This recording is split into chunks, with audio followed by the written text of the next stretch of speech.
Because when we drove him across the burning sands in Arabia and put him in the cave. Hold on. I want you to help me on your middle name is Shabasinole. Shabasinole. Yes. Shabaz and Seminole. Okay. Put together make the word Shabasinole. Okay. Right. Okay. That's recognizing both tribes. All right. Yes, sir. And I'll give you the first name is Hashim. I mean, Thabiti. Thabiti meaning an upright person. And Shabasinole is a tribal name recognizing the Indian tribe and the African tribe. First, the African tribe, which is Shabaz and Seminole. If you put the two together, they become Shabasinole. Okay. Now, if I seem to destroy these names, will you just, as we go through it, you just put me on the right track? All right. Okay. Until I get in the practice of saying it properly. Brother Jones, you're Learn. Okay, Learn. I can remember Jones. All right. Ready? Okay. 5, 4, 3, 2, 1, action. Greetings and welcome to the African American Genealogy Society Presents. This afternoon we have a special program where we are featuring a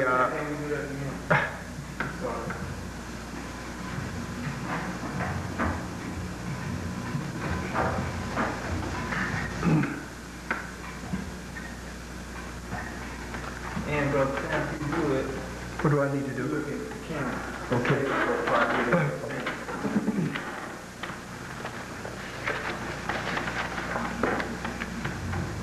Okay, here we go. And 5, 4, 3, 2, 1. Greetings and welcome to the African American Genealogy Society Presents. This afternoon we have a special program as usual. The African American Genealogy Society specializes in historical research, information gathering, and dissemination. The goals and objectives of the African American Genealogy Society is to contribute to the rise, growth, and development of the original people located in the Western Hemisphere, the so-called African Americans. This afternoon, we have this special program, which is going to consist of an outstanding researcher, which has a background and knowledge of, and is seeking more knowledge of what is known as the Seminole Indians. The other outstanding guest is also a historian and a Seminole Indian or Seminole black individual. His background also is Seminole. Both of these individuals are still doing research, and we're going to ask some very, very, very touching questions, and hopefully we will be able to get the kind of answers that we should have already known about the so-called Seminole Indians or Seminole people. Now, many of us have no idea of what the word means, Seminole.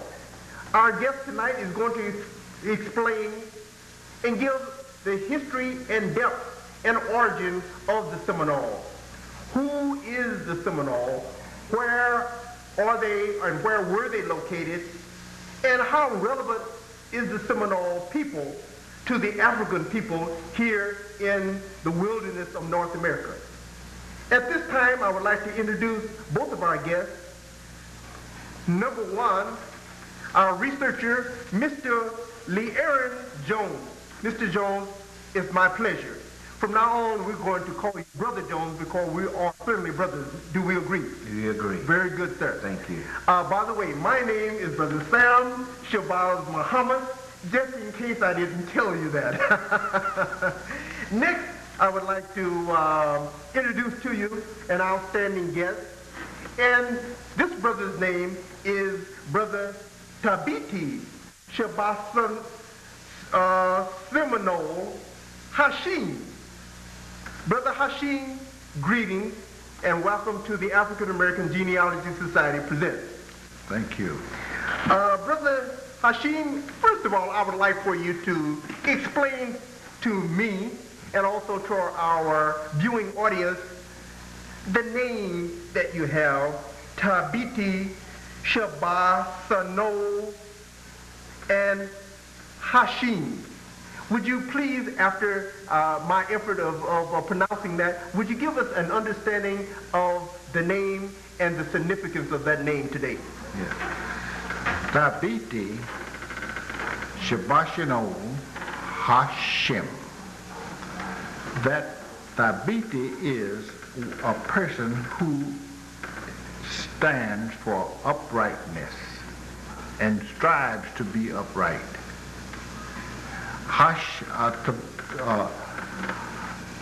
Shabaz is the tribe in which we came from in Africa. All of the black people that you see in America today, which they call them so-called American Negroes, they came from the tribe of Shabaz in Africa. And I am Seminole. The word Seminole is the tribe in which we were made here after we came here. That put the name Shabasinole together represents a tribal name. So we represent Africa and India. And the last name is Hashim. Hashim is one who fights against evil at all times. That's what the name really means. Now, Brother Hashim, you mentioned the fact that the Seminole was made here in the United States. Now, I know that you understand that, but I would like for you to clear that up for us so that we will have an understanding of what do you mean by made here in America. When Christopher Columbus entered America, there was no such thing as a Seminole. All the other tribes of Indians you hear about, most of them was already here. But Seminole came about after Columbus came here, and we were brought here as slaves from Africa. We was only so-called American Negroes at that time.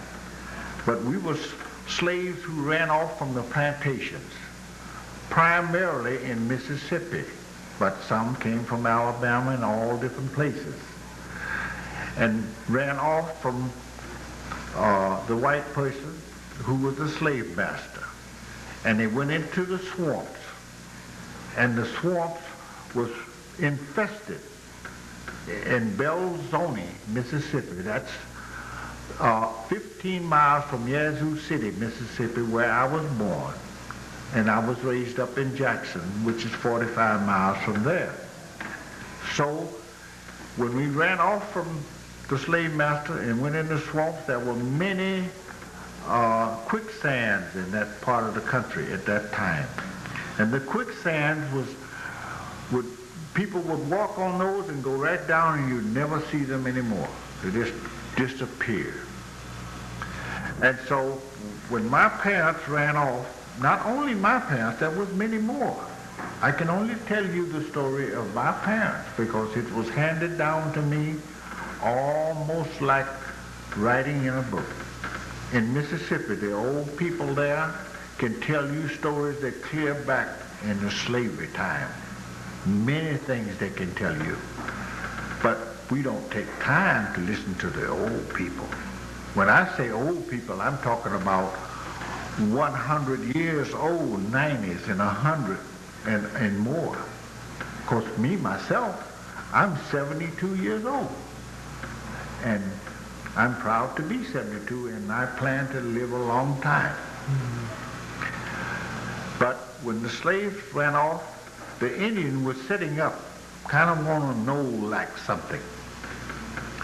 And he was already angry with the slave master. So what did he do? He pointed and told, go that way, go this way, because he knew the swamp well. He knew every inch of it. And the slave followed the instruction of the Seminole. He got away, and the slave master got caught in the quicksand, and he went down, and that's how the slave got away. And that's how we went into the swamp. And you know, Indians doesn't like people mixing with them very much. That's why you have Mexicans and other people of Indian descent, because as soon as a baby is born, one Indian mixed with someone else other than that Indian, they kick him out of the tribe. Say, go, go, go, we don't want to touch you. And they had to fight for themselves. So you can't stop people from having sex with one another. If they stay there long enough, they will have sex with other people. So we had sex with the Indians, and the babies from the sex are called Seminole. The Seminole means, semi means imedia in Spanish, means half black and half Indian. Now, there's many people who claim to be tribes of other ones, other Indians, but most of them, now I won't say totally, but most of them are honorary members of different tribes. They're not fully accepted. The same as a foreigner comes to America and becomes an American, and he gets a citizenship here, but he can't be president. You have to be born here to be president. So that's about one of the same thing. So the making of the Seminole is the crossbreeding of the African and the Indian, which makes the half original man, or the Seminole, or the Semite. Semite, yeah. Is that correct? Correctly. All right. So that's what you mean when you think in terms of and speak in terms of the Seminole. Is that correct? That's correct. Okay. Now, Mr. Jones, I understand you've done some historical research on the various Africans and Indians. And I understand also you're from Florida. Is that correct? Correct. I also understand that in your background, either your father or grandfather, that there are Seminoles or Seminole Indians. Is that correct? Right. My grandfather. Your grandfather. Could you give us some kind of idea of, number one, how did you find out, and how and what part of the country did your people come from? Well, I was talking with my brother, happened to be one day, and we was talking about Indians, and he happened to make mention that, you know, that you are part Seminole. I didn't pay much attention at the time, but as I began to view historical writings from that particular part of Florida, which is known as Alachua County, I found that there was a lot of Seminole Indians there, as well as a lot of people that is known as Seminole Gullah or Gullah people. And in researching, I found that my segment came from out of the swamps of Florida, which was known as the Tamiami Trail, which, as I say, in that area attained most of the Seminole in that particular area. And in finding this out through running around the country, I happened to encounter some information concerning other blacks that were mixed with Indian, and in doing so I found out that my family has a connection in there which comes from Trinidad. From my grandmother's side, her parents comes from Trinidad. Okay. And by Florida, the Tamiami Trail being in that particular area, it was among free blacks at that particular time that my family in some manner got mixed with the free blacks, and in doing so, of the plantations, they ended up in the swamp, and from the swamp, they migrated into up around the Gainesville, Florida area. there. And by having this kind of information and traveling around the country, and just a few years ago that I got interested in the Gullah because of hearing various people speak the language and not knowing the language and knowing it was a Gullah language. I used to make fun of the people, but when I found out that I was one of the people that I was making fun of, I became more interested in not so much of just whether it's the Indian or the African. At first I started about the language. Right. This is what I was concerned about. And in gathering information, I found out that many things are extended from Bunce Island out of Sierra Leone throughout the Carolina coast, the Georgia coast. And just recently I found information that even as our brother here was speaking, that from many Indian nations and then all into Oklahoma. So I'm more enthused of not only learning about my heritage, but also about the language in which is being spoken, which is being lost today. And when we speak to young people about Gullah or the term Geechee, they have no idea what they're talking about.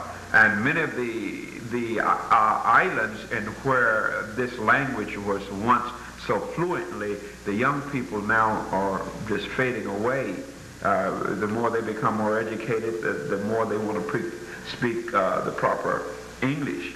On that point, the word Gullah, what is the meaning? Could you give us some idea, some understanding on the meaning? I have really been trying to define it, really get it down to a fine science as to what the word Gullah means. Could you spell that for us? Gullah. Good. Okay. Right.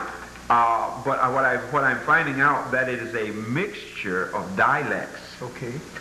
And in the dialect, as you and I talk now, I could speak a certain portion of Gullah to you where we will understand. But if my brother and I decided to speak Gullah and don't include you, we would still speak a Gullah language, but we will use it in a various dialect. Perhaps, say, when I encounter this, a little island off the coast of, 6 miles off the coast of Charleston, South Carolina, which is called John's Island. To me at the time, it was like a main island, but there are many other small islands connected to John's Island.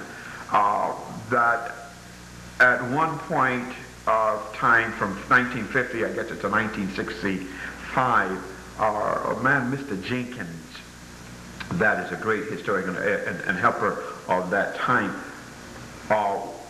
was trying to explain to the young people of John's Island, which also has a portion of Seminole involvement there, okay. Helen's Island, many of those islands.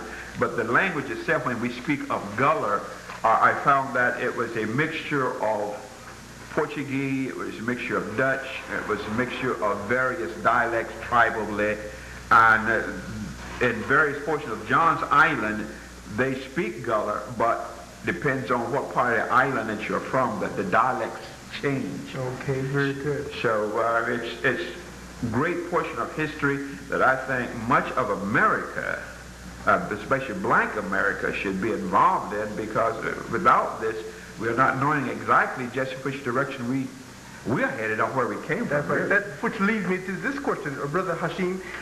What's the significance of knowing about the Seminole Indians, or about the Indians period, or even about the Africans, or about black people here in the United States? Why should one want to know about this? As the brother was mentioning, that many of our people, especially our young people, have no idea, have no knowledge, and not seeking it. So what's this important? How can you encourage, or why should you encourage young people or black people in general to know anything about this subject matter that we're talking about, in your opinion? First thing I would say, know thyself first before you try to know anyone else.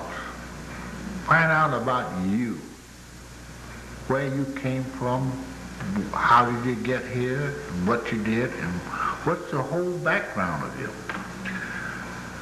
Now, as you say, that the significant parts of the India, because that I estimate that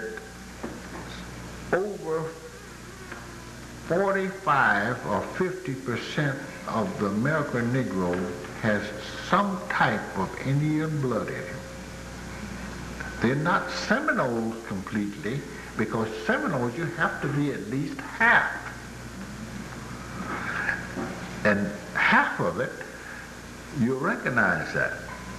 You're recognized as a Seminole, because that is one thing that our people must learn. Self becomes important. Very, very important. I'm sorry that I don't speak the Seminole language at present, but I'm in process of learning this. Because I speak other languages, but Seminole is one of the best languages I've ever heard of, other than our original language, Arabic or Aramaic. Well, what would you say to the average individual, average black individual that says, what does that have to do with me? What does that have to do with me making a living? What does that have to do with me making it, surviving? And so what?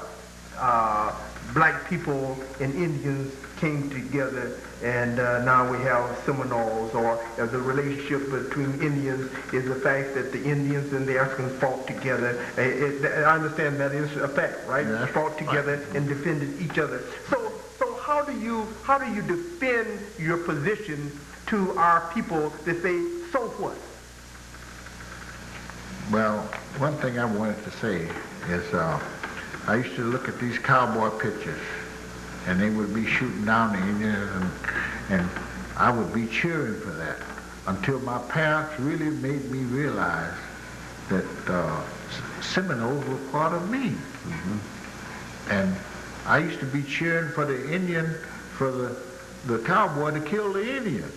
And so by finding out about who I was, the cheers changed around the other way. Now I cheers for the Indian. As soon as I found out I was Indian, and more about me and my background, naturally this changed. So when our people learn about ourselves and about what the Indians are and the relationship between the Indians and the black people, you began to have more importance about yourself. More respect? More respect and self-esteem. It is, you cannot rise anywhere, and you can't make a slave out of a man who knows who he is. Mm-hmm. The minute he knows who he is, he becomes rebellious if you don't let him be himself. Our problem is that we do not know who we are, and we need to take a little time to find out about ourselves. Well, hold that point, brother. Yes, sir. It's 15 field? Okay. All right. Very good. Because I was, with that in mind, with that in mind, I was going to ask if that's the case. You hear the story that the slave basically did nothing to try to free himself, but I understand. There's always some weak ones. And I'm from the Strongs who went to Florida. They drove all the Indians out of Mississippi, Alabama, Georgia. Don't tell the story right now. We want that on tape. Yeah. ready? That's it. Okay. 5, 4, 3, 2, 1. Action. By the way, Brother Jones, as you know, many of our people are not aware of the fact that the African people, black people, during the period of between 1555 and during that 310 years of slavery and bondage, did not take it laying down. In other words, they did not just accept slavery as being a way of life. There was wars and rebellions throughout this period of time. But the American textbook and history and historians do not include that kind of history and facts about our people, and how the Indian and the African united and held off the United States military for years. Could you elaborate on that and give us a better understanding, please? The best of my recollection is that during that period, well, first of all, blacks did not just take it lying down. There was always a bitter fight. There was a battle for freedom. And as we know, during the area where Florida became a battleground, under, if I'm not mistaken, under Osceola, there were many blacks that joined in Osceola, not so much of them being a runaway slave, but in the battle to remain free and keep the land, which at that time a united effort were to take over. And I think even unto this day, that not only then the battles will still continue, because I believe it was in the late 70s where the government wanted to purchase or take some of the land to build a government project there, and they said no, because you have not yet paid us for what you have taken, and the government issued a threat. And another Osceola, and I'm not sure whether this is an Osceola Jr., but it's a part of the Osceola family who rose again and said to the government, if you decide that you want to fight again, we will fight for the land which belongs to us. We are many in culture as well as a nation. We are welded as one, and we will not give up any more of our land. So blacks has never taken it as the textbooks has depicted, because as a matter of fact, this was an argument I had with one of my teachers, history teachers, and it had to do with war, and had to do with war in Florida. And I came back that summer ready for school, and as the student was to give, excerpts of what they did during the summer, and I began to tell about my little trip down the Tamiami Trail and into the swamp land there. And I was giving a portion of the history, and I said that the historian wrote a beautiful story, but he did not tell the truth. And we had quite an argument about it, and so she put it politely to me, well, it's not what the information that you have received or found or your experience, it's what is in this textbook that we will pass you on. And I had a difficult problem dealing with that even until today, because our textbooks do not tell the true story. Right. It's a beautiful story written, but if we are to get true history as to where we were and where we are now, and especially as my end of it as being a part of the Seminoles, I'm glad to be here with our brother here, which can really enlighten me more, that the Seminole people, the black, has contributed, as a matter of fact, has contributed much to the Tamiami swamp or the Tamiami Trail, because at one time, before there was any roadway there was just a river going across a prairie, a wet prairie, and which divided Miami and I think at the time Hollywood, Fort Lauderdale, and all of that. And basically that was developed by blacks and the Seminoles. Now, Brother Hashim, I understand that the Indians and the Africans, or black people, Seminole, joined together and defended themselves in approximately 4 wars with the United States government. Could you give us a little background and also identify those states or that territory that the battles actually took place? Yes. The first battle was taking place in Mississippi, as in the swamp. We are swamp people. The only thing that we do to protect ourselves is with swamp and deep water alligators and things of that type, snakes and spears and poison dots. We've used all of those things, all down through there. Well, the first war was in Mississippi, around Natchez, and practically all over Mississippi. We had a major war, a war with a real major war. They don't even bring it in the history books. All of this, what I'm telling you now, you cannot find it in the history books. If you do find it in the history books, those are the ones that's locked up someplace. Okay. My information came from me, from my old parents, handing it down to me, time by time. We had the war in Mississippi, and we lost the battle. And we drove us to Alabama. How long did you hold out in Mississippi? Well, I don't know exactly how long, because I didn't get that much from my parents and some of the old people, but I'm only going to tell you that which I know. But we had that war, and we lost the battle, and they drove us to Alabama, which was a thicker swamps. And that's the only protection we had with swamps. So we sat there, and we had another battle in Alabama, and we lost that one. And we drove us to the Okeechobee swamps in Georgia, which is the second largest swamp in the United States, with the Everglades being the largest. So we had this third war in Georgia, and we won the battle in Georgia. And incidentally, many slaves, Seminoles, fought with Nat Turner, John Brown, that white abolitionist who died at Appahatchee Courthouse in Virginia.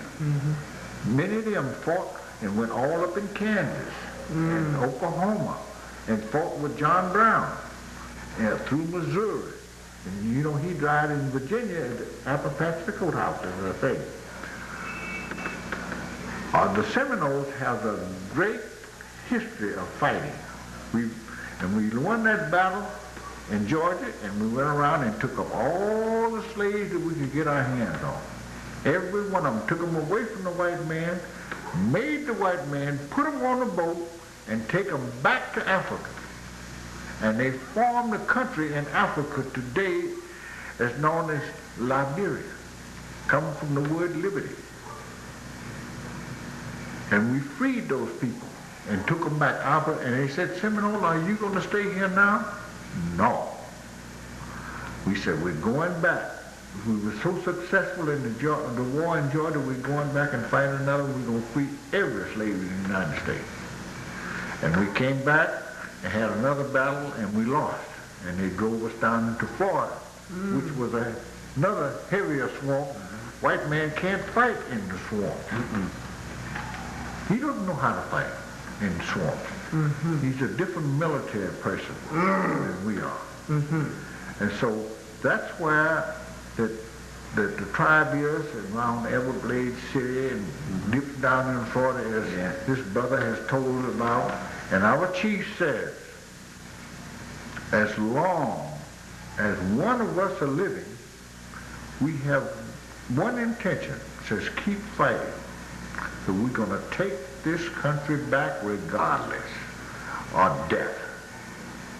And for me, I'm never going to stop fighting for my freedom and for my people. Brother Hashim, I understand that in Oklahoma, there's a community, Seminole County.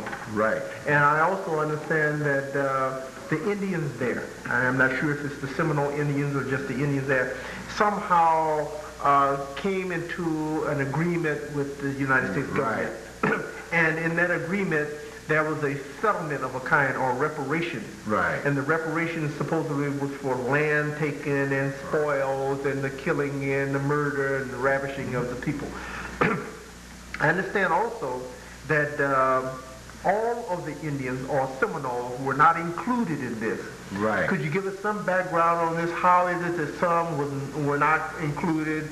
And I understand the Bureau of Indian Affairs was able to bust up and to kind of separate the Indians, and they're kind of fighting over the little monies and subsidies that's being given. Yeah. And I understand all of the Seminoles won't accept that kind of an agreement or that kind of reparation as a payoff. Could you elaborate on that for us? Yes. The Seminoles busted up. You know, we always have organizations and people, there's always some weak ones. Not saying that they are bad people, but all of us can't be strong. We have to realize that fact. So they accepted and signed a treaty with the United States along about the same time when the United States picked up all the Indians around Georgia, Alabama, Mississippi, Tennessee, and that part south, east of the United States, and put them and made them walk all the way to Oklahoma. They didn't want them near the ocean because they figured if they were near the ocean, they could get help from someone else. Mm-hmm. And during that time, there was an awful lot of runaway slaves who went into Mexico, went into Cuba, and went into other places. And they thought they would get help. And they marched them all over there. Now, those people who signed the treaty is the Seminoles, mostly in Oklahoma, in that part of the place. Or the Seminoles? They're Seminoles, okay. But they did sign a treaty. Now, if you try to get subsidies as an Indian, the first thing they're going to ask you, are you from Florida or are you from Oklahoma? Then if you're supposed to say you're from Florida, you're not going to get any subsidies. Okay. They're going to get you don't have anything coming because you won't sign a treaty. I see. And I wouldn't sign a treaty if it meant my life. Never. This country belongs to me. All of it. And if I can't live in part of it, and I'm willing to, have been willing to accept part of it, but today I'm not going to accept part. I'm going to fight till the last man, woman, and child. Can you explain to me in the teachings by Messenger Elijah Muhammad to the Nation of Islam, you notice he spoke a lot about the association and affiliation with the original Indians, the Indians which were originally exiled, and the personal relationship in which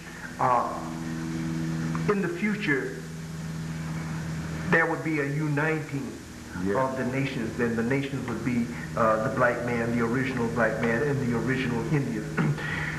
What's the significance? Can you give us some elaboration? Can you give us a clarification on this, and how relevant is that kind of teaching today in our life, or is that something that we should look forward to? Our leader, the Messenger Elijah Muhammad, all praise is due to Allah, has taught us in the Nation of Islam that the Indian is a black man. They call him a red man, but he's really a black man. And there is great strides today going on between the Nation of Islam and the Indians. The Indians has great feelings towards the Nation of Islam, and Islam has a great feeling towards them. And we're all together. Now, you'd be surprised that today we more consider the Nation of Islam and the Indians as one people. The Indians are preparing for the day to be free, as same as the enlightened black man is planning to be free and independent. They say we were free, fine, but we're trying to utilize that freedom to become independent because our food, our clothing, and our shelter has to come from another people. We want to be able to get our own food and our own clothes and our own shelter by ourselves. I don't want anyone to give that to me. Subsidies, welfare, and Social Security, and all of the so-called things like that. Turn me loose, and I'll get it for myself. Brother Jones, what is your feelings about this idea of the black man having the desire for the knowledge of self, the ability to do for self, and to become a free and independent people? Is that something you think is significant? Is that something that we as a people should strive for and work toward in your thinking? Indeed, we should strive for. We had it from the beginning. Yeah. And we have it now. But it's not put into practice as much as it should. For whatever reason it is. But I don't think that any black person anywhere in the world should not strive to project themselves, and especially here in America where black has been put down and given a certain stigma. I think most certainly now, as I was saying in my research, that many of the young people, because they've now become ashamed, well, that's the reason for that, is because the parents are now becoming ashamed as to who they are or where they came from. It doesn't matter whether you came from the swamps of Mississippi or you came from the mountains of the Ozarks. It's that you are who you are, and you must stand and represent yourself as to who you are. I used to think that it had to do with how one expressed themselves grammatically, but I found that I can easily express myself as foreparents did by scratching their head and wiggling their feet in the sand in order to achieve a goal. But the ultimate purpose is that if I, as a black, or any person as a black, is to gain and hold to the freedom and which they have always had as far back as antiquity, I think we should keep striving. I think parents, I think schools, I think any religion should in vogue at this particular time the importance as to who you are. Now, if a people, no matter what the people or what persons or people it is, refuse to accept the knowledge of self, refuse independence, refuse liberation, refuse to do something for self, refuse to provide a future for their people, what, in your opinion, will be the outcome of those people? And inward destruction. Because you seek to gain, you seek not to produce, you seek not to raise up, you seek not to distribute, and most of all, you seek not to acknowledge that I exist.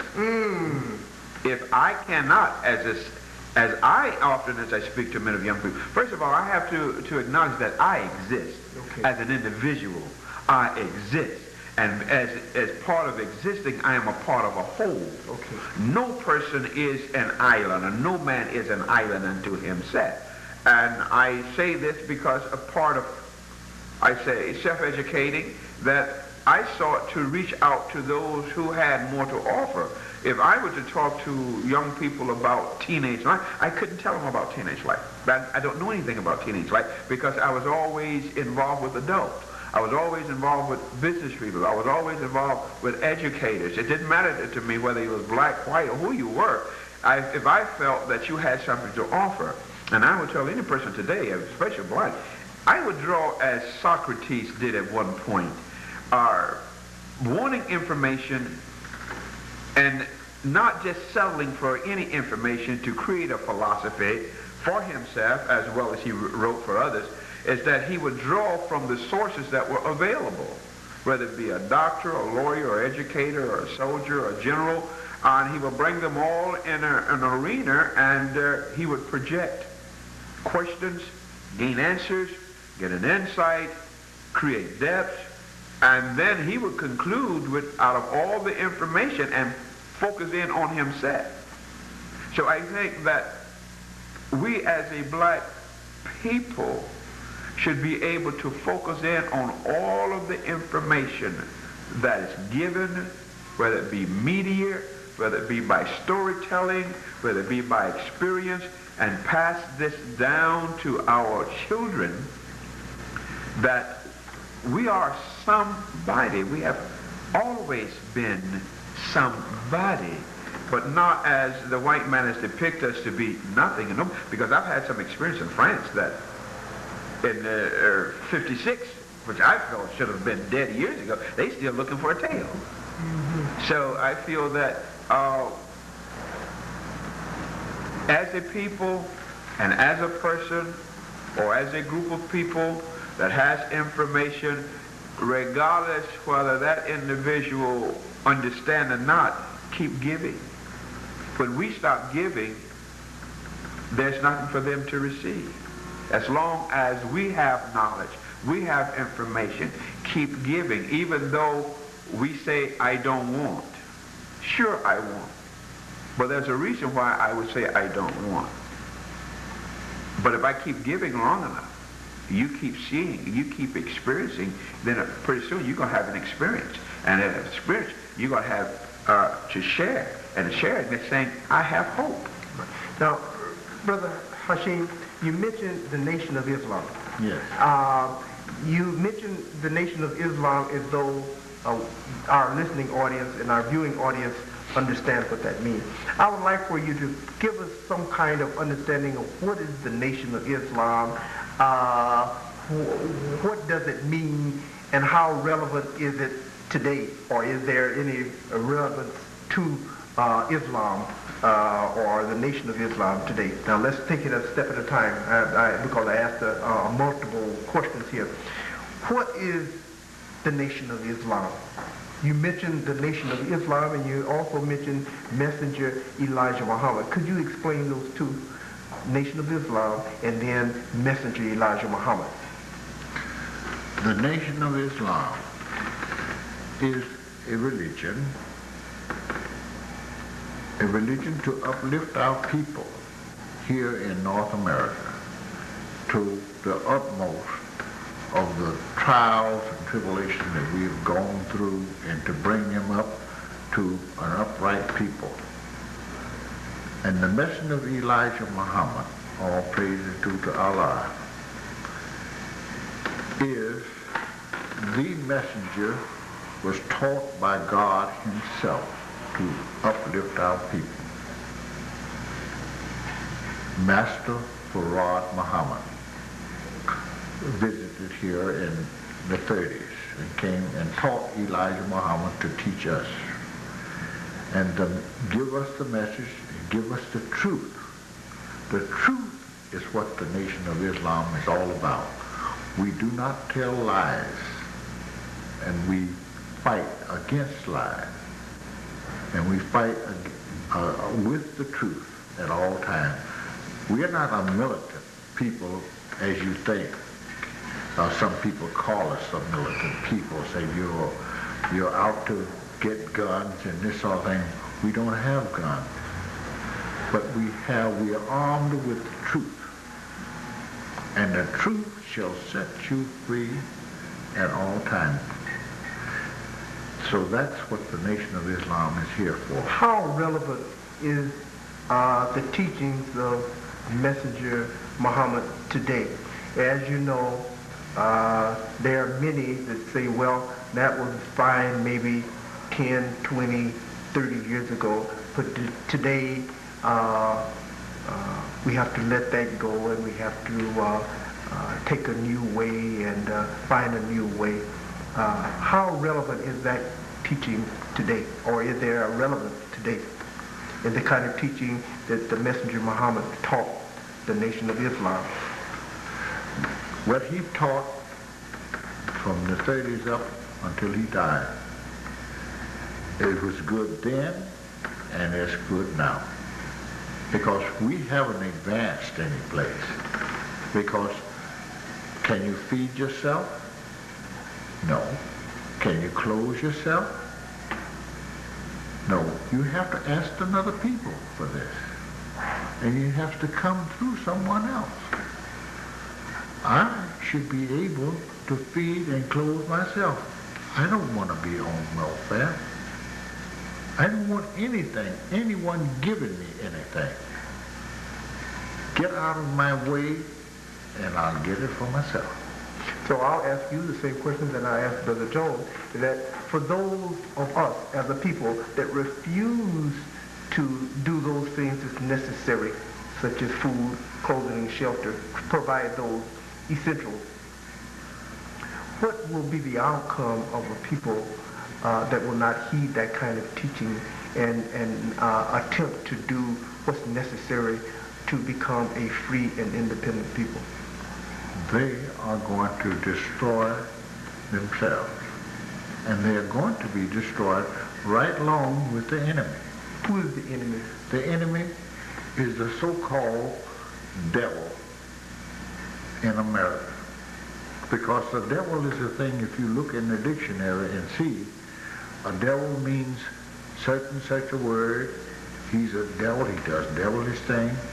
Whatever the definition of a devil, you could place so-called Caucasians in that same position, and you will see he fits that description. Are you saying that the word devil means evil or come from the word evil? Yes. And that the Caucasian is an evil man or evil people? Yes. Can you substantiate that? Do you have evidence that he's an evil person? Yes. Can you stand behind that and show the world that he's an evil man? Yes. Is there evidence of this? Evidence of it. Look at the time when we came here. They brought us here. And incidentally, they tried their best to make slaves out of the Indian. And they couldn't make slaves out of the Indian because the Indian is 16,000 years old. The Caucasians is only 6,000 years old.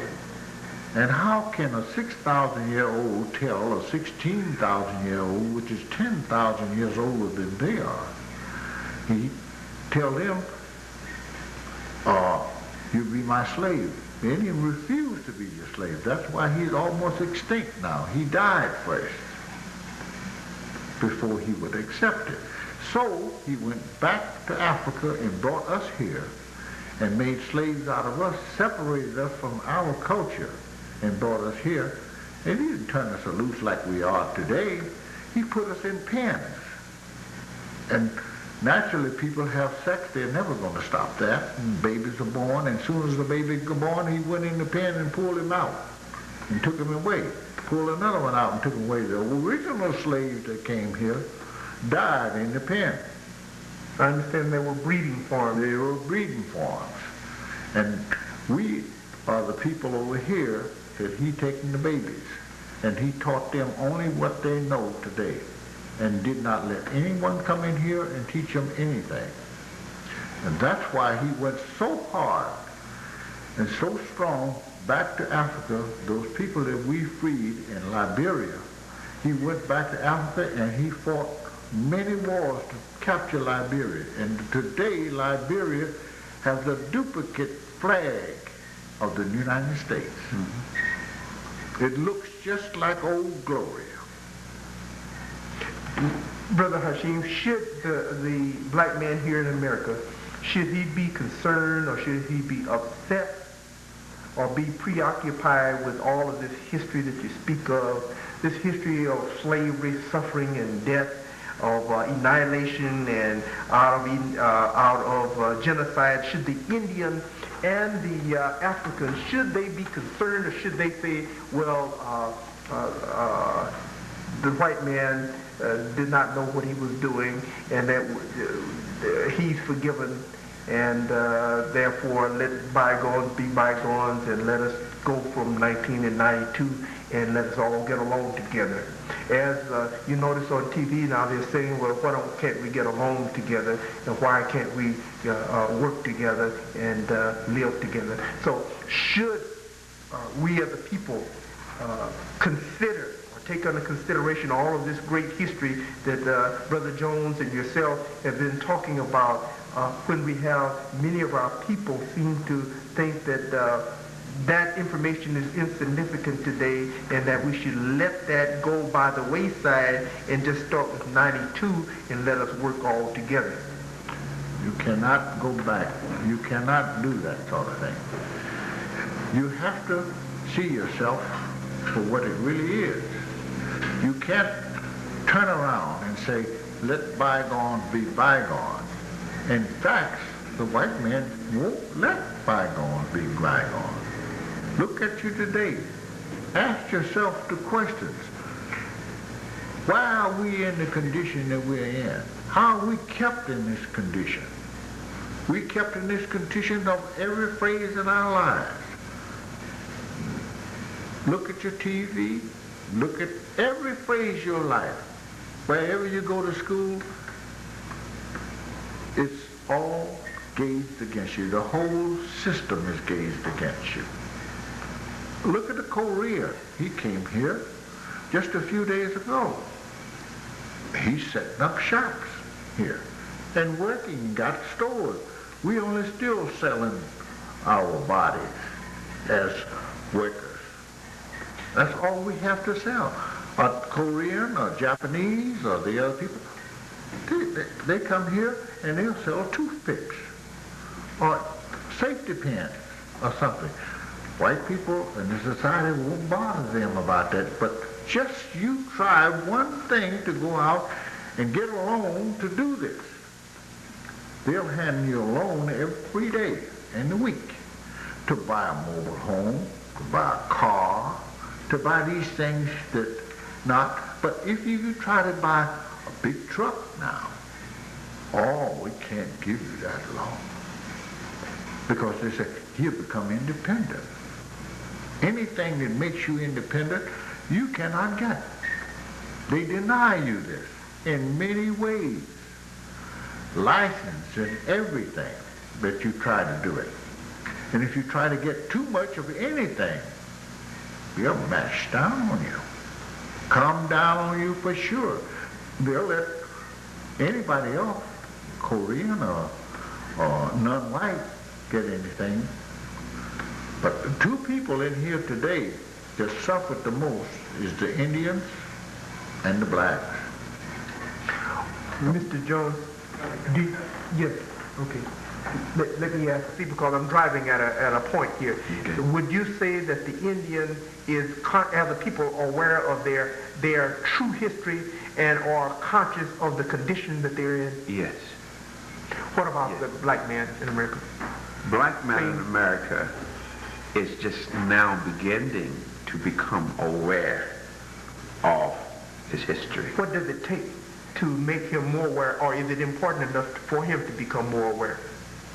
To show him the importance How do you do of that? where he once was as to suppose to where he is now. Okay. Are you waiting for us? Yeah. What I'm trying to do also is, while I have this position on you, if you could go back to a couple of questions that you asked. Yeah, because it will give some depth in the editing to have a certain shot on you asking a question. I can cut to it. So maybe you asked him, what is the Nation of Islam? That's one question. You asked him, is the teaching relevant today? You know, along that line. No, he doesn't have to answer You don't have to that. answer. Because he's already answered Ask it. the question again, and while I got this particular angle, I think it will work out really good. Should I ask that question too? Can I ask, when I talk to him, can I turn to the camera and they would not know that I'm turning to the camera? You're going to have to look at him. Okay. Okay. So in asking the question to both of the brothers, then I still should look at them. Look at it. Okay. Okay. This is Brother Hashim. I'll be asking you these questions again.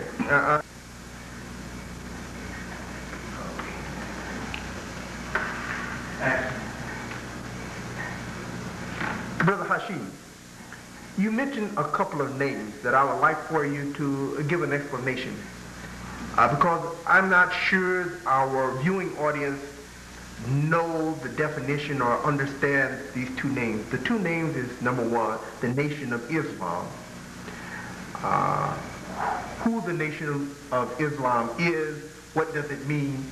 Also, Messenger Elijah Muhammad. You mentioned the teachings of the Messenger Elijah Muhammad. I would like for you to explain for our viewing audience who is Messenger Elijah Muhammad, and is that kind of teaching, the teaching that you said Messenger Elijah Muhammad do or did, is it relevant today? Does it have a significant role in our lives as the people today?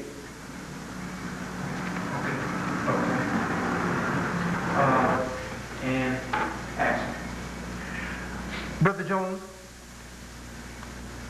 you as a researcher, do you feel as though that the Indian is conscious and aware of their history and the conditions that they're living in today, as well as black people? Are they conscious of their history, their background, and the conditions that they live in today, the conditions that they're in today? As a people, do you think both of them or either one of them are well aware of that background and history as well as the conditions?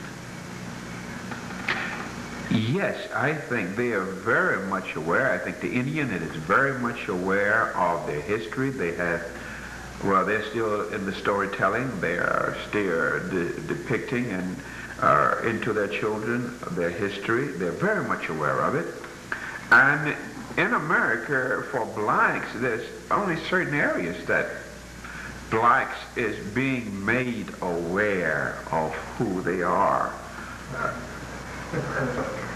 Brother Jones, since you are a historian and a researcher, would you think that the Indian, as well as the black man in America, is conscious and aware of their history as well as the conditions that they're living in today as much as they should in order to make the necessary progress in the upliftment of their people?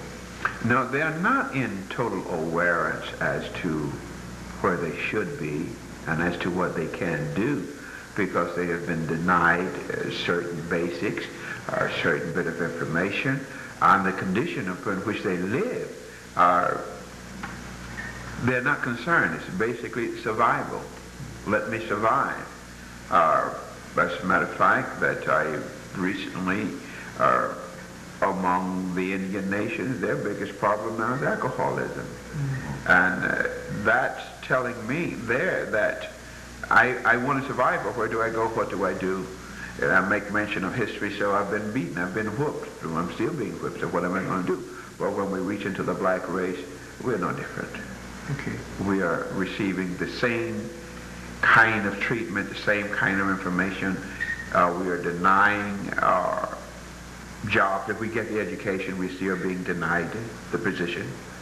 And the storytelling is not being told as it should. We are not really being given much of the facts that we should be given. As a family person, family don't know family history. So it is being denied, and we both sides are being hurt by it very badly. What should be at the very top of the agenda for both of the people?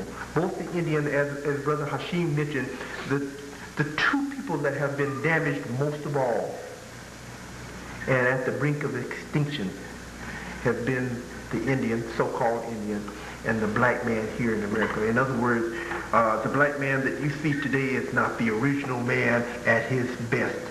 You see a remnant of a once human being. I would think possibly the Indian would be the same. What we see as the Indian is really no representation of the Indian nation or of the original people, Indian people. So what is it that needs to be at the top of the agenda for both people in order for them to overcome and to uplift themselves up in order to make not only the kind of change that's necessary to be able to overcome the obstacles that's surrounding them or are surrounding us? Well, I think Hold on a minute. See, because I asked the question before about whether or not they are up to speed as far as understanding is concerned. Now, the other question is, what should be at the top of the agenda? Top of the agenda, right. All right, let's see if I can frame that. All right. Whenever you're ready. Okay. Brother Jones, in your judgment then, what would you say should be at the top of both people's agenda? At the very top. Not opportunity, not jobs, not education. But what would you say is the most significant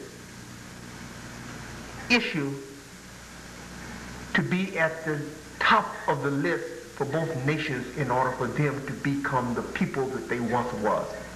giving the rightful respect giving the right the rightful respect. Who is expected to give rightful respect? Those who taken it away. Should the Indian and the African look to those that have robbed them of everything that belongs to them, land, natural resources, human resources, the respect that they once had 500 years ago? Well, we can't redeem 500 years ago, but we can most certainly use the principles that we had 500 years ago of holding our head high in dignity and knowing that we are somebody, but the person that seems to take it away seems as if we are letting them. So therefore, if I start looking from within, the top of the gender, for number one, and both areas, family, teaching, and tradition should again become top of the agenda. Parents should begin not only teaching respect, but being an example of respect, being an example of dignity, being an example of a person who is capable and able to achieve whatever they strive to achieve. Once this is done, then the young generation will be again able to hold their head up and say, I can, regardless of the odds. I made it once through my ancestry. I can do it again. Okay, the question is, should the victim expect the victimizer to replenish or to replace or re-nourish that respect that you were talking about? Should the victim expect or look to the victimizer to furnish that? No, I think the victim, first of all, should start looking within themselves again. Because once you have victimized me, as to per se, once I know that you're a snake, you bit me by accident once, I will not let you bite me again, twice on accident. So therefore, if I am to gain that, let me gain it again from within. Then my victimizer will be, again, as looking and seeing that, yes, they are capable, they can, and they will. Brother Jones, I'm asking you these questions because many of our people and many of the Indian nation seem to be a little bit confused about the issue. In other words, if the victimizer today would start all over again, the Indian nation would possibly give the victimizer the same opportunity to do the same thing over again. In other words, do you think both the Indian nation and the nation of black people understand enough not to allow the victimizer to continue to victimize them? We know enough. The question is, what will we do about it? If I have gained an experience, no one can take that away. Do we understand? Do they understand? Do the Indians and the black people, do they understand? Have they come face to face to the knowledge of who the victimizer is? I think they have come face to face with who the victimizer is, but what do I do about it? Can they recognize the victimizer? They can recognize the victimizer. Okay. What is the solution to the victimizer to prevent the victimizer from continuously victimizing the victim? First of all, what was I victimized of? And how did you bring me under your subjections to become your victim? Okay. And once I can recognize that, I can begin to build my own defense. Can they recognize that? Do they recognize that? Well, that's the question. I pray that they do recognize. Would actions be indications of whether or not they understand? Yes, action would be an indication. What kind of action and response are you getting from the victimized today? Does it seem as though that they understand? From the victimized today, I think I'll take that from a region. Because in certain regions of the country, it is recognized and something is being done about it. And other regions, it's a nonchalant. Okay. Some regions, say, so what? I've been here for so long, I'll take it as it is and I'll keep living. Other regions said, I will no longer be subjected unto this kind of subjection, so therefore I was up once, I will rise up again. For instance, we're talking about the Sea Islands of South Carolina. Mm-hmm. Now, there is an area of their recent history as to where the younger group of people said that I will not become subject. And they're rising up. Okay. There is Mr. Jenkins and several other persons that opened the door where they could leave the island, go to school, get an education, but they say this is not good enough. We want it on the island. So now they have the schools on the island, and the children are being much involved in getting rid of the oppression by getting the education that's needed. And there's one thing I particularly like about this. They are not getting a one-sided history. They're not getting a one-sided education. They're not just getting the 3 R's. But where did we come from? What did we do to survive while we were here? Why are we surviving now? The older people are now encouraging the younger generation to get their education, but do not forget your history. So if they take the two together, they will no longer become victimized again. Last question on this subject, Brother Jones, and that is, there's a large segment of our population that maintain and hold to the philosophy of turn the other cheek, and are to, as I mentioned to Brother Hashim, to let bygones be bygones. And I wonder, is that an asset or a liability? Should that be a philosophy? Should that be a way of life as far as the Seminoles or the Indian people or Indian nation, as well as black people in America? Should turn the other cheek be a way of life? Is that a way to go? Is that something that we could look forward to? And would that help us in our efforts? I think we have already turned both cheeks. Okay. So it's time to look dead ahead. We have nothing else to turn from but to look forward.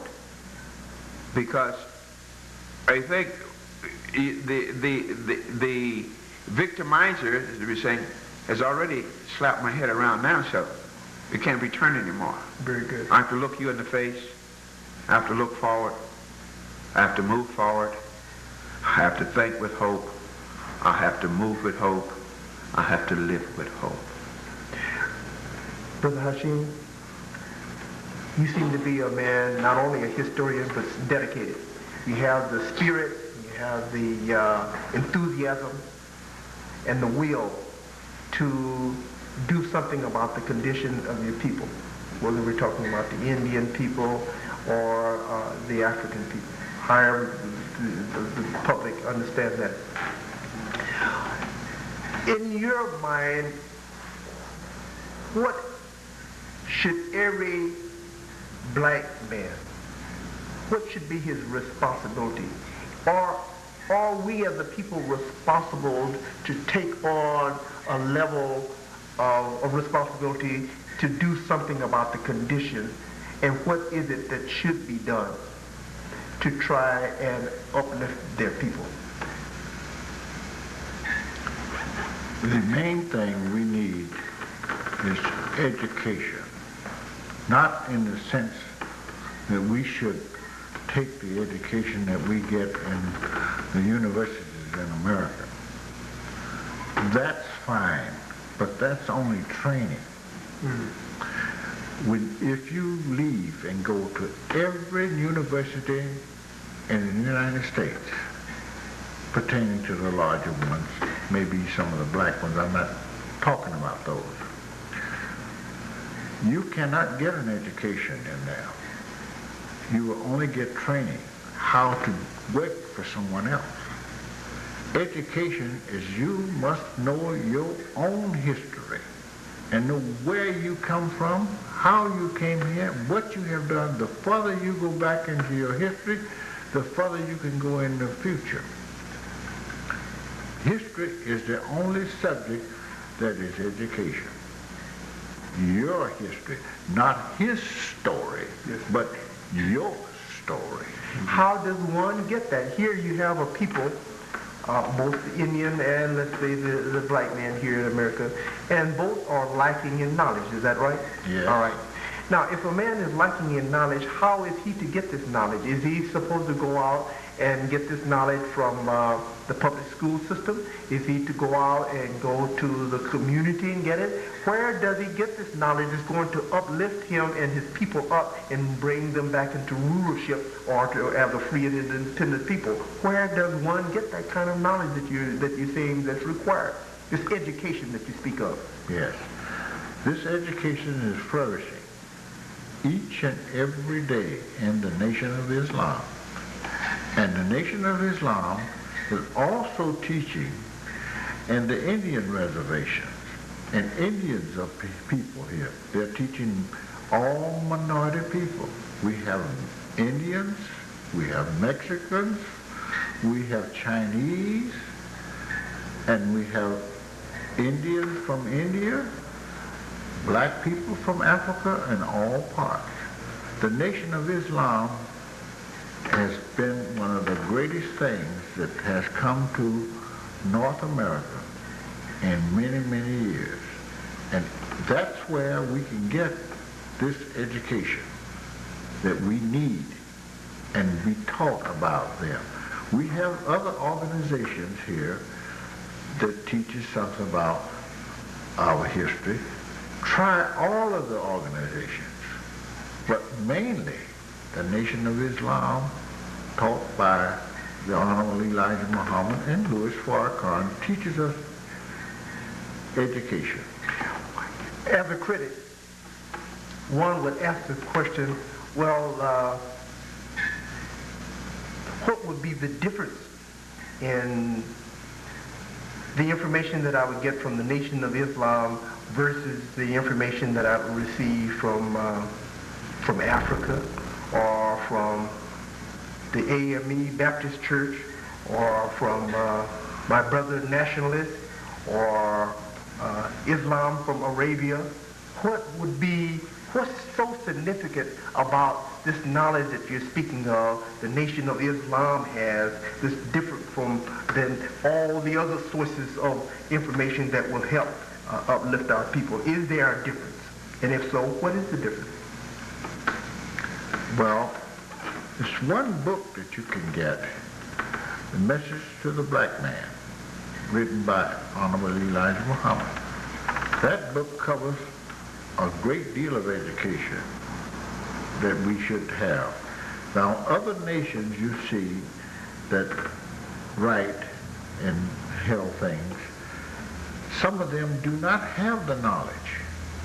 They're seeking the knowledge, and you cannot take another man's knowledge which he has distorted and put in, taken out, and hand it to you and tell you, oh, this is the way. For instance, you take the Bible. The Bible was a beautiful book when it was written in the beginning. But today, King James have changed that. They put in and they took out until actually it's not worth the paper it's written on, because it's turned around and switched. The truth is in there, but it's so distorted until you can't find it. Even King James messed it up a little bit more. And you wouldn't trust that man, because that man paid Sir John Hawkins and made him admiral of his navy for bringing slaves over here. How can a man write a Bible that pay another man and reward him by making him an admiral? Do you think our people are aware of this knowledge that you're speaking of? No, not all of them are aware of this. They so buried in trying to find a way out that they accept what their enemy teaches them.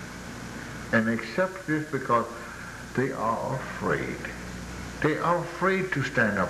Fear is in us. And fear will destroy you for sure. How is the black people and let's say also the Indian people, how are they accepting this Islam as taught by Messenger Elijah Muhammad? They are accepting this. Lots of Indians are accepting this, even in Mexico. I go to Mexico quite often, and they're being taught down there, and the Indian down there is listening to every word that comes out. Some of them subscribe to the papers in here, Message to the Black Man, The Final Call, and many others. And they're getting things. Now, if you go to Cancun, I think, down in southern part of Mexico, you will find black tribes down there, black people, black as your shoe. Don't want to be, they're Mexicans, but they will let you know immediately that they are from our stem. They are just gulping up teachings about the history of people. History comes from many places, but you've got to be able to listen to it and just get it out. The Bible gives you a lot of things, but it is turned around. It says, turn the other cheek. Why, God, I never turn my cheek. I'm not going to turn any cheeks. Where did this turn the other cheek come from, Brother? Well, they say you're supposed to have that in the Bible. It says turn the other cheek. Now, I'm not all good as a Bible student. I'm not that. I don't claim to be that. But if you slap me on one side of the cheek and you think I'm going to turn the other one, not me. I've been taught different from that. Eye for an eye and a tooth for a tooth. That means if you do good to me, I'll do good to you. If you do bad to me, I'm surely going to do bad to you. You do evil for evil? I won't do evil for evil, but I will defend myself any way it comes. Should we as a people defend ourselves? Should. Should the Indians defend themselves? Should. Brother Jones, do you feel as though that the Indians should defend themselves? Definitely. What about black people, do you think? Definitely. In your opinion, what do you think that at this time could be done to help not only the elders but also the young people today to become educated? I think Brother Hashim mentioned the primary thing to do is to become educated. Is that what you said? And that education is the knowledge itself. Right. What is it that we can do, we as individuals as well as groups, what is it that we can do in order to help our people become and educate ourselves, in your opinion? Well, as an individual, let me have something to pass on. As a group, let us seek to establish to get something to pass on. And what would that be? And that would be history on both accounts. Not only the knowledge of the book, but also knowledge of history. Because if I just get the knowledge of the book, that's all I have. I need the experience. I need the application. How does truth fit into this whole equation? You know, many have history. There's many of us, and many of us are still fools, okay? Many have education, the kind of education that I guess Brother Hashim was speaking of, the kind of education that contributes to our going to the enemy and taking all of our resources back to the enemy. But how do we find ourselves, what is it that we can do for ourselves that will allow us to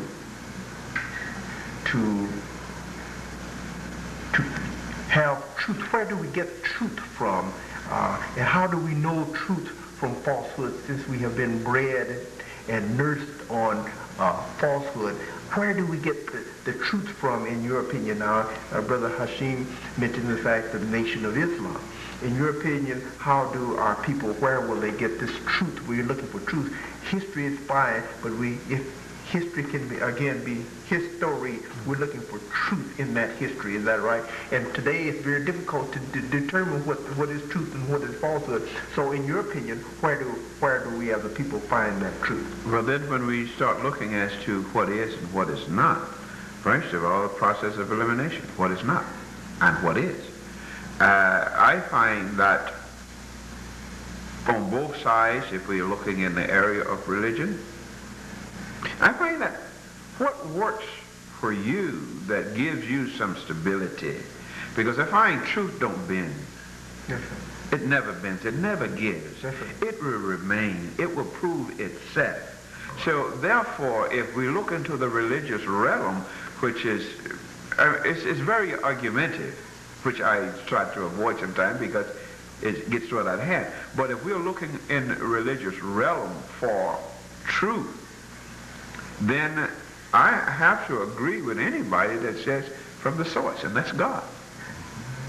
You see, when I start getting the truth from God and apply to myself truth, which I mean by that is, what's working for me in reality? What's helping me to achieve my goals? Most certainly I have not the wisdom of my own, so I have to get it from God. I have not the knowledge. I have to get it from God. And here's again, I will have to draw something from the Bible. That Solomon said, wisdom is the principal thing, therefore get wisdom. But in all thy getting, get an understanding. And I think that is the key principle of all that I'm surrounded by. And I need to know it. Let me know what is the truth. And that can take a lifetime. Can our people gain from that philosophy or that statement, and will that help them as a people in a reasonable length of time and in time enough to get them out of the condition that we are in? If they apply. Okay. See, much of happening is non-application. See, he was saying, I can go to school and I can get all of the technical knowledge that is given to me, but until I apply. But then it comes a point, when do I apply? Where do I apply? What will motivate us to make it, to apply those principles? Never stop till you succeed. I know, but what I'm saying is taking a look at, when we look at the current events today, what do you think that will make or force our people to apply some of this truth or wisdom or utilize it? Well, I think I have to start with an individual. I see. Because an individual has to make up his or her mind. Do I want to let this pass me by, or do I want to take advantage of it? Mm-hmm. The door is open. What will I do about it? Will I go in, or will I stand and complain? If I go in the door, why am I in here? What is my purpose in here? Then after I find out my purpose and my reason, I get all that I can get through this door, I need to immediately begin to, well, as a matter of fact, as I get it, not waiting till I come out, I'll get a degree or a certain amount of knowledge. I start applying it as I get it. As a babe learned that I don't have to crawl, I can walk. Then, hey, I can run. Then let me apply it as I gain the knowledge. Every area, every aspect, everywhere I have an opportunity, and wherever I go as an individual. Now when it comes to a group of people that have gone through the door and have gained the knowledge, now have to focus in on where can I apply that knowledge? Who will I apply that knowledge to? When will I apply that knowledge? Leave the door open. There are many past the door, and some we will have to go out and get. Bring them in. Should the Seminoles or Indians and the Africans look forward to working together to help overcome the obstacles that's confronted? You know the question. Sir? You ask that question again? There's some work that the nation is doing. But see, many of our people see themselves separate from the nation because they have no idea, not really what the nation is. Therefore, that's why I framed it a different way like that. Matter of fact, you're not running, are you, brother? Yeah. Are you running? Yeah. Okay. Okay. All right. All right. Let me ask then this question for Brother Hashim, and then we'll ask Brother Jones the same question. Wouldn't you think, since we're talking about the Indian and also the African, which makes up the Seminole, should they look forward to working together in unity in order to overcome the historical obstacles that have been thrown into the past? Yes. They should. They should look forward to coming together and working together. What will encourage them or what will motivate them to do that? We as Muslims is trying very, very hard to motivate both people to come together. Even the Mexican, which is family of Indians. We're trying so hard to get them to come together. And it's working slowly but surely. The Indian is well aware. Would you say he's more aware than the Mexican, or is that too big of a question? So. Okay. I think so. I think the Indian is more aware than the Mexican. Because when you get ready to see a person, you judge them about what they do. What's the action? And the Indian is well aware. I think one of the things that the Indian has got to overcome, and that's alcohol and a little drugs. What about the black man?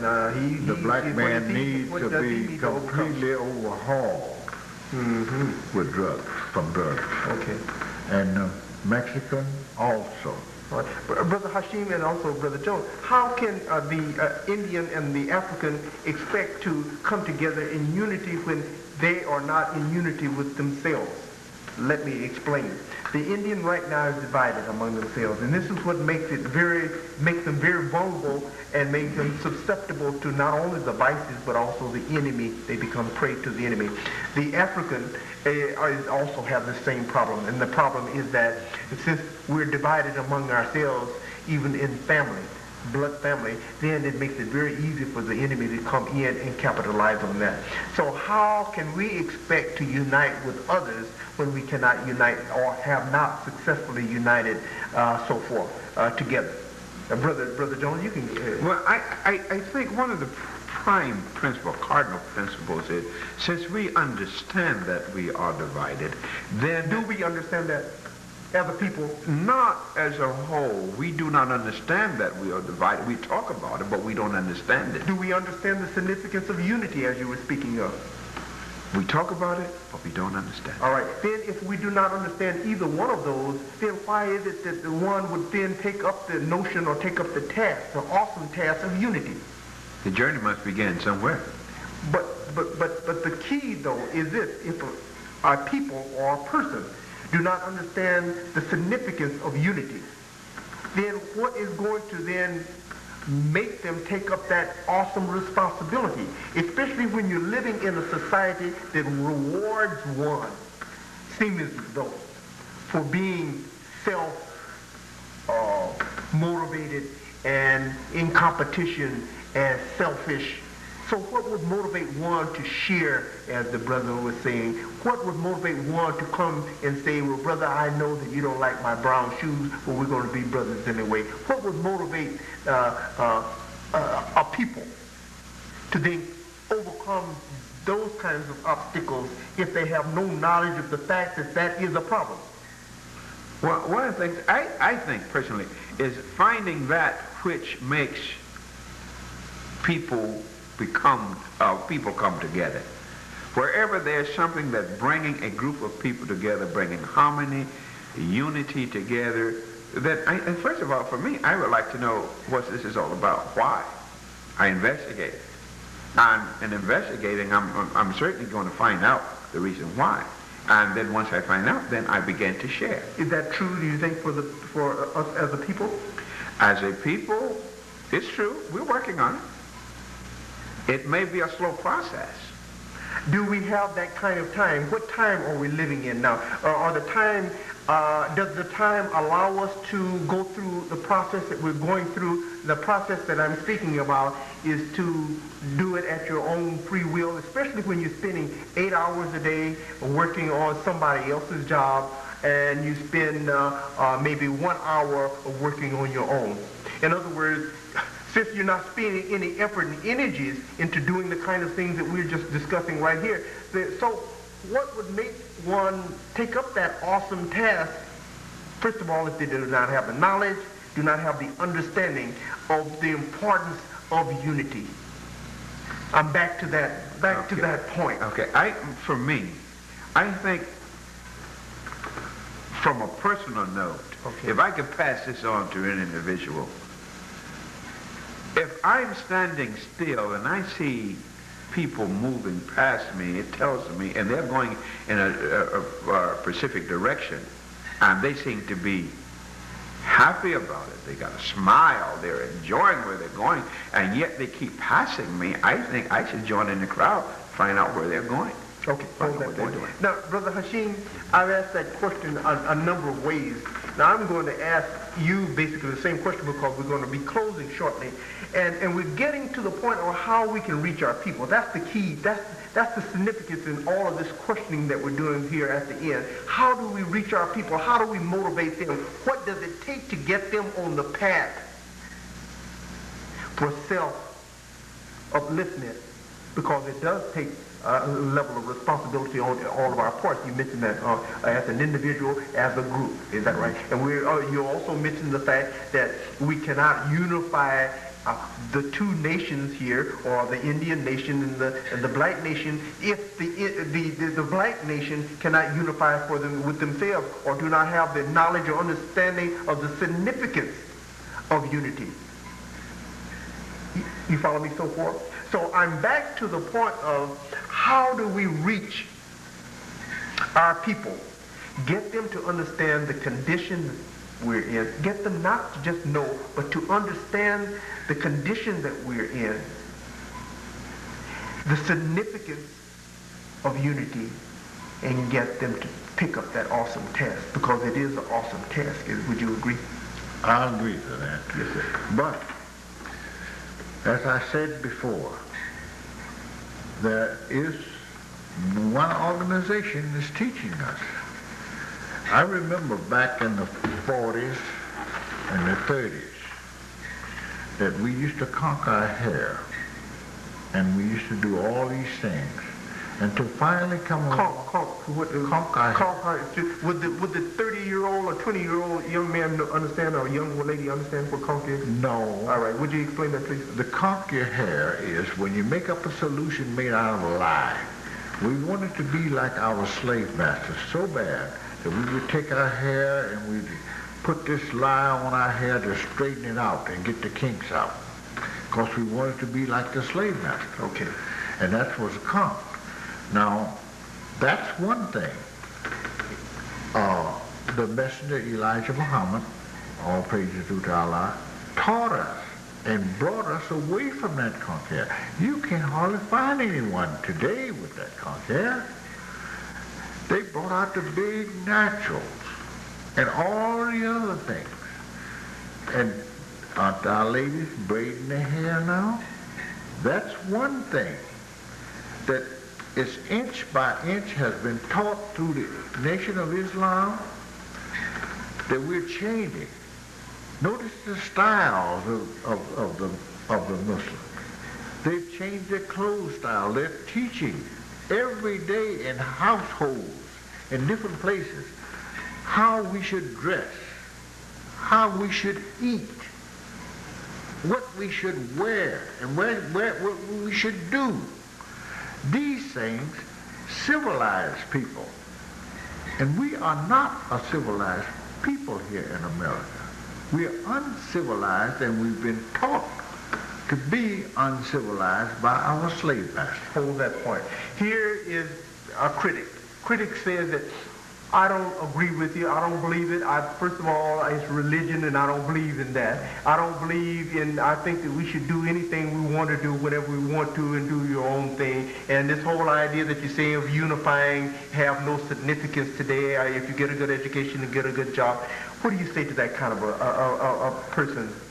Is that one that you can pull into the fold and maybe? Well, I look personally upon he's a fool to think that we can't do these things. But we can do them. And he says, I want to go my own way. I have one finger here, and I slap with one finger, I don't do too good. If I slap with 5 fingers, the hand, I do better. But if I ball up the fist and I hit, whatever the object is, it moves. That's unity.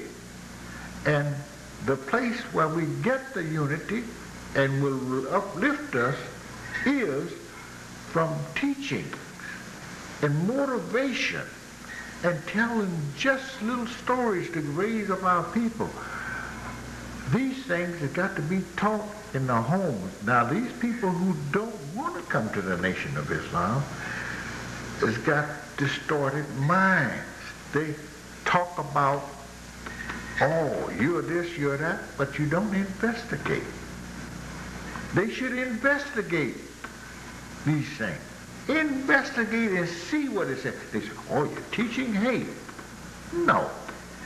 I've never heard the Nation of Islam in any time teaching hate. You can't teach hate.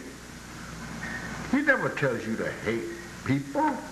He tells you the truth about people. And the Honorable Elijah Muhammad, all praises to him, he has written on TV, and Louis Farrakhan here, and give you $10,000 and my head if you catch me in one lie. And he put that out for all people, and nobody has been able to collect that. $10,000. So the man teaches truth. This is where we should come to get truth. Truth is here. And it's our people are seeking truth. But it's just those diehards that goes back and said they're too lazy to seek the truth, and they find some excuse not to seek it. If you can't seek it with Nation of Islam, there are a few other organizations that teaches the truth. We should seek somewhere. We look at this thing, they should quit complaining about we beating up, the police is beating up us, and we're this and we're that. What are we doing for ourselves? Why won't we come together, seek the truth, and put it to work? Brother Hashim. Brother Jones, in closing, is there anything that you would like to summarize for us and maybe give the viewing audience a better understanding of what we've talked about here and the significance of what we've talked about, and even how they can participate and be one of those that help to pick up the burden and responsibility? One of the things I would like to say is to be encouraged. Right. Be encouraged. Right. And sometimes it's the hardest thing to do. But if I can find one sparkle of a live coal, which is supposed to be dead ashes, it gives me hope. And hope is alive. Right. I need to take a hold to it. I may not be able to grasp all, but every little bit that I can. As your brother said, it's one finger, I make motion. Hand, 4 fingers, I make sound.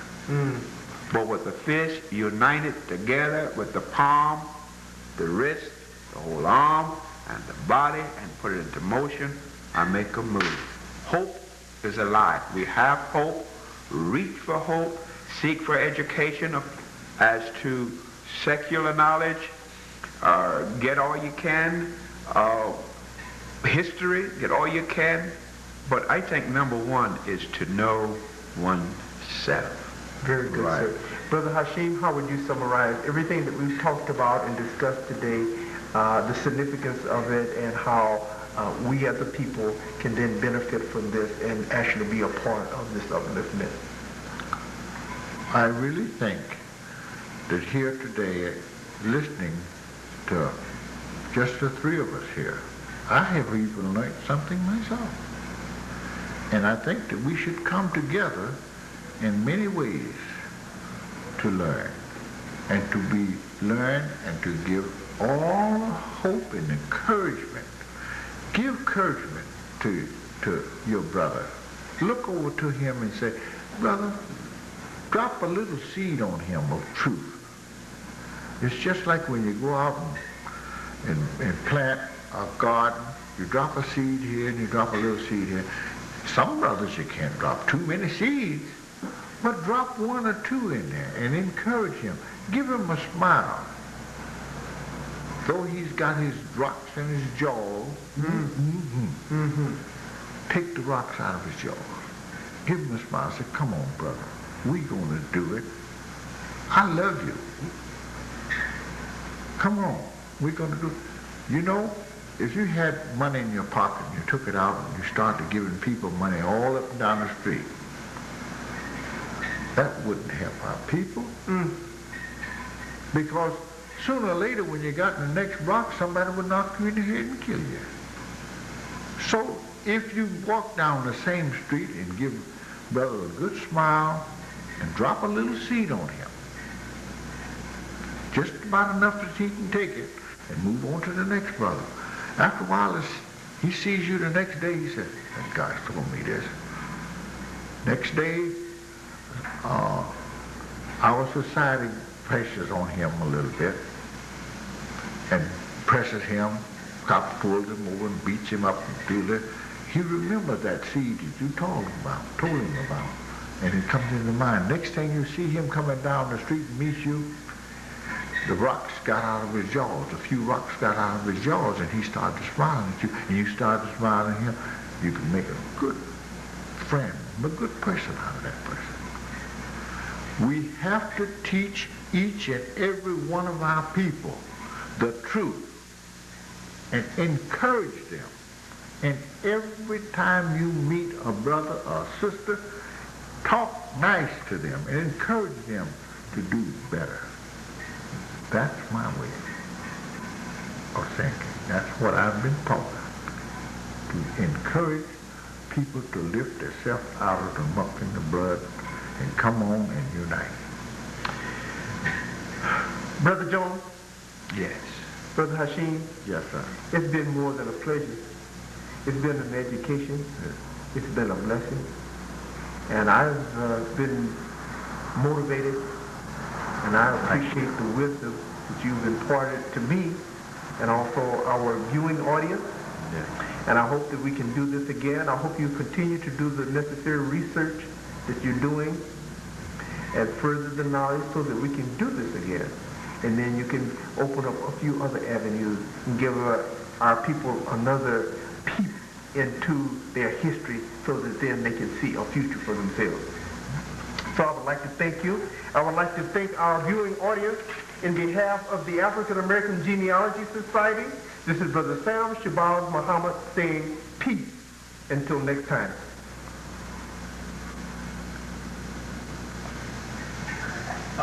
Can we do just that last part when you think thank him? I might not be able to do it. Yes, sir. You mean from the very beginning? No, just the part where thanking him for sharing information and give it a close. That was very good, very touching, my brothers. If they can stand to listen that long or any portions of it, I think it was very, very rewarding. And anyone hearing that would have to stop and listen and say, wait a minute. Because that's very significant information. Okay. And our people, if we can stop long enough to listen, they would have to learn from what we just went through. Mm-hmm. And the viewing audience, and I hope and pray that I've dropped some type of a seed out there, that it will grow with them. Yes, sir. Grow into unity. Yes, and sir. unity is power. And with power, the world respects. Yes, sir. And that's the one way out. You can't get out begging. You have to get up and work at it. Day and night, 365 days, 24 hours a day, every minute of your life. God did not put us here to be a slave to anyone. So please wake up. Let us go over this, brother, and anytime you get ready. We rolling. Are we rolling now? We've been rolling all the time. We got that. Oh, okay, excellent. Well, Brother Jones, Yes. it's been more than a pleasure.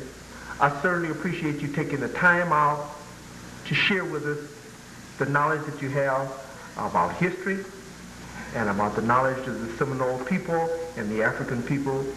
And I want to invite you again to join us, Brother Hashim. The same thing. Certainly appreciate you sharing all the light. And I'm sure our viewing audience is going to take you up on some of those recommendations, such as being in unity with each other, helping the brother up out of the mud, saying a friendly word, a kind word, and encouraging our people. And both of you brothers, not knowing each other before at all, I think that was a great show of unity right here, and I think that we should give each other a great show of unity, because this is beautiful. This is Brother Sam Shabazz Muhammad, for and in behalf of the African American Genealogy Society, and I would like for all of our viewing audience to join us again in one of the open, what's the name of it, brother? The open forum, the African American Genealogy Society open forum. Why don't we just do that one part? All right. Where you just say, your name and Right. what it is. You tell me when.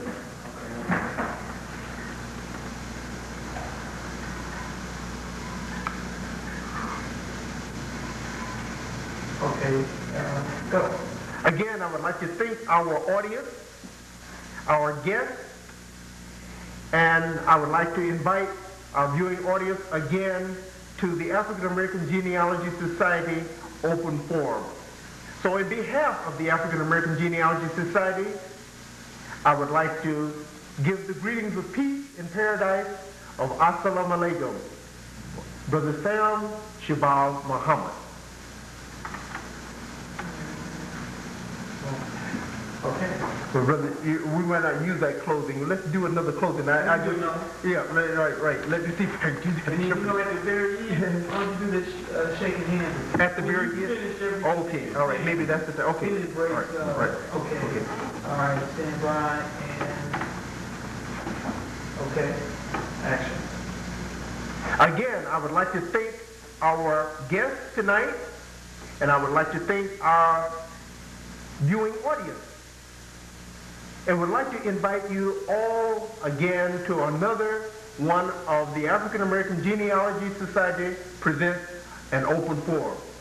So until next time, I would like to greet all of you with the greetings of peace, of Assalamu Alaikum. Peace be unto you. And I would like to shake my brother's hands, our guests, in unity.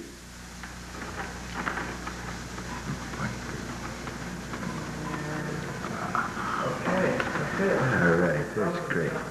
Once again. Yes, sir. You brothers embrace each other. So that was beautiful. Man, you see, I'm gonna have to have your phone number. Yeah, you're gonna have to. I'm gonna have to have your phone number.